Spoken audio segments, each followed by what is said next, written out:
Abelhas precisam do MST e da demarcação e proteção dos territórios indígenas. Muito se fala sobre salve as abelhas. Como eu já mencionei, pouco se fala que abelhas precisam ser salvas, nem todo mundo conhece as abelhas brasileiras, ou mesmo globalmente as espécies de abelhas que realmente estão ameaçadas.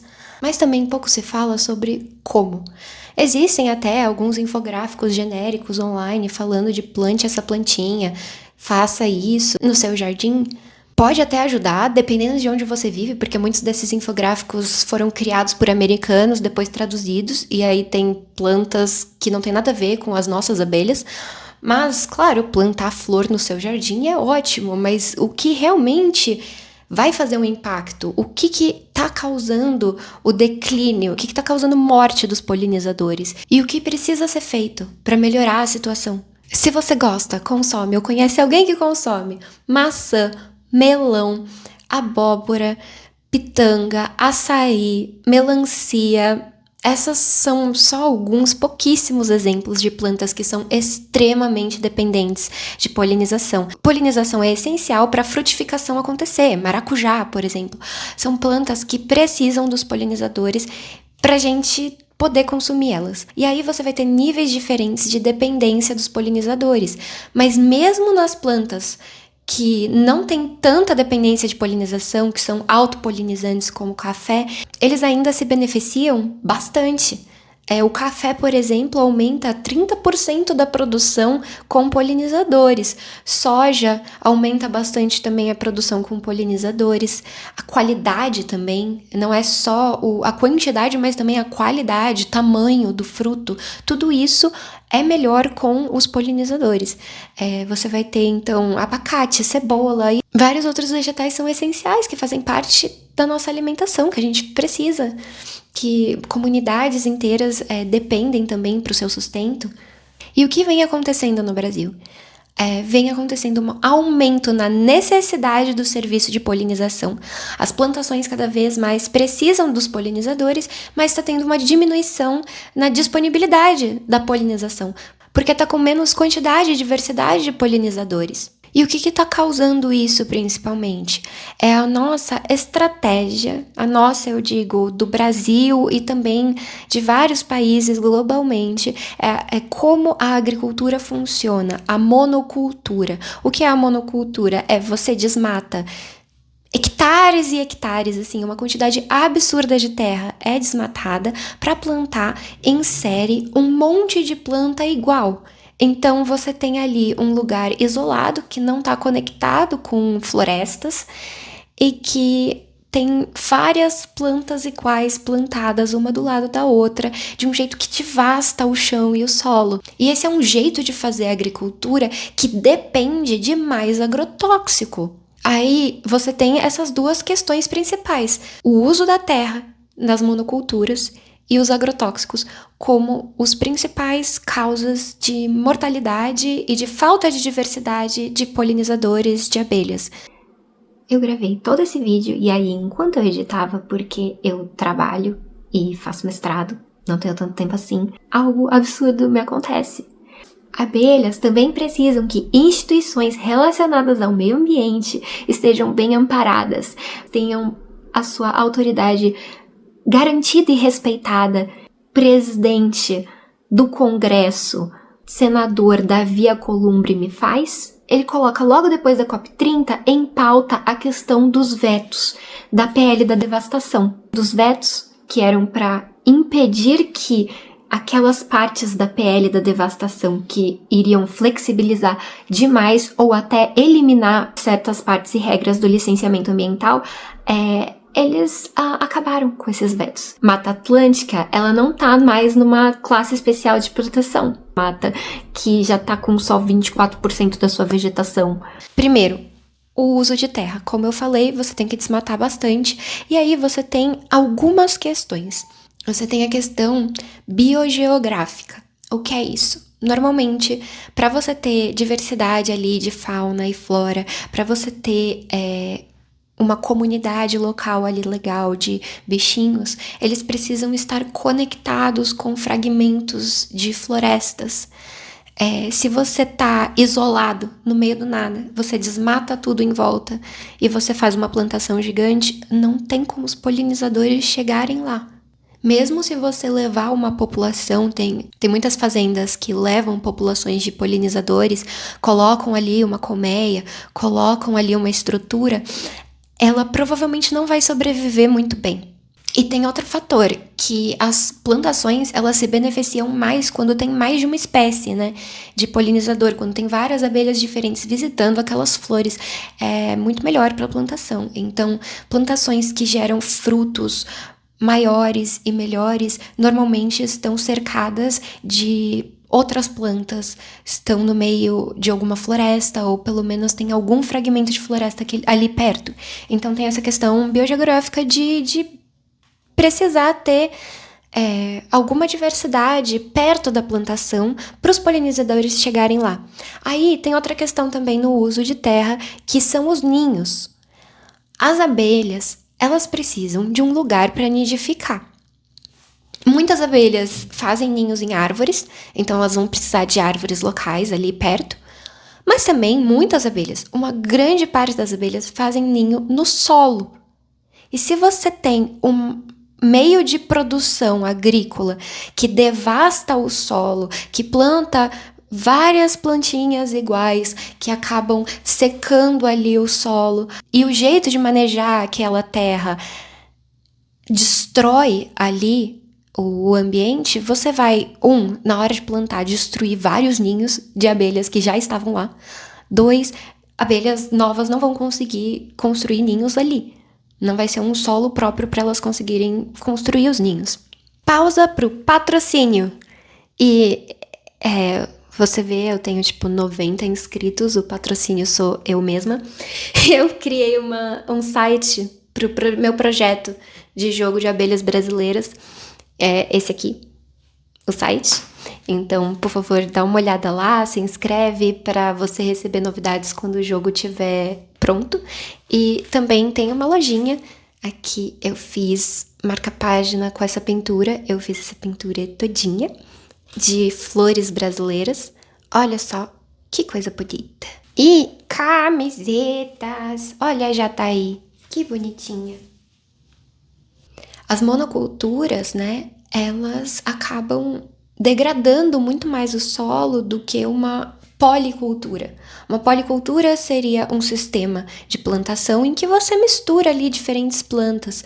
E muitas vezes fazendas que aderem à policultura e à agroecologia deixam serrapilheira no chão, que são as folhas, as folhagens mortas. É importante ter um abrigo ali para as abelhas conseguirem fazer o ninho, para elas se protegerem. Então, se você tem um sistema de plantação que você desmata tudo, você tira todas as folhagens do chão e você só planta várias plantas iguaizinhas enfileiradas, você não vai conseguir ter uma variedade de abelhas ali, elas não vão sobreviver. Agora, o 2, agrotóxicos. Aliás, ai, como isso me irrita, como esse assunto me irrita. Eu tô cansada de ver pessoas comentando: ai, eu vi em tal artigo, ou tal pessoa me falou que a produção de orgânicos não importa tanto, que eu posso comer agrotóxico que não vai fazer mal pra mim. Gente, vamos parar de olhar pro nosso próprio umbigo. Não é só sobre fazer mal para você como consumidor final. A gente tem que pensar no impacto dos agrotóxicos no meio ambiente e nos trabalhadores rurais. Vamos lembrar disso, é extremamente importante. Tem um custo ambiental de polinizadores enorme e de também até peixes, aves locais. Você sabia que existem inseticidas que vão parar no lençol freático, vão parar nos lagos ali da região e que afeta peixe, afeta a pesca local? Então, o uso também de fertilizantes químicos em larga escala, ele pode afetar o solo, o lençol freático, os lagos em volta. Existem, né, alguns agrotóxicos que vão fazer algum nível de mal para o consumidor final, vai depender. Dentro de agrotóxicos tem uma gama absurdamente enorme de compostos químicos. Eu vou falar agora sobre alguns específicos para as abelhas, mas não são os únicos, tem muitos outros problemas e muitos outros compostos químicos. Aliás, é importantíssimo falar sobre isso, porque depois da COP30, o Ministério da Agricultura foi lá e aprovou 30 novos agrotóxicos para o uso no Brasil, vários dos quais são classificados como perigosos para o meio ambiente. Eu vou só comentar rapidinho sobre o custo humano, mas por volta de 385 milhões de pessoas por ano sofrem de intoxicação por agrotóxicos e os mais afetados são trabalhadores rurais do que é considerado o sul global, então países como o Brasil. Então, assim, vamos pensar no custo humano também, mas não só no nosso custo como consumidor final, e sim também no custo das comunidades locais que moram ali perto da plantação, que estão sendo afetadas pela pulverização dos agrotóxicos, e pelos trabalhadores rurais que têm que manejar uma concentração muito maior desses compostos e que muitas vezes sofrem de vários problemas decorrentes disso, vários sintomas, chegando até a morte. Dentro de agrotóxicos, os principais são pesticidas e herbicidas. Pesticidas costumam ser inseticidas, porque boa parte das pestes são insetos. Mas o que acontece? Eles levam junto a maioria dos insetos. Então, um pesticida que vai lá com a intenção de matar cupim, leva junto as abelhas também. Por isso que é muito importante ter um controle muito grande sobre essas substâncias e ter um estudo do solo e da região antes de se fazer alguma coisa.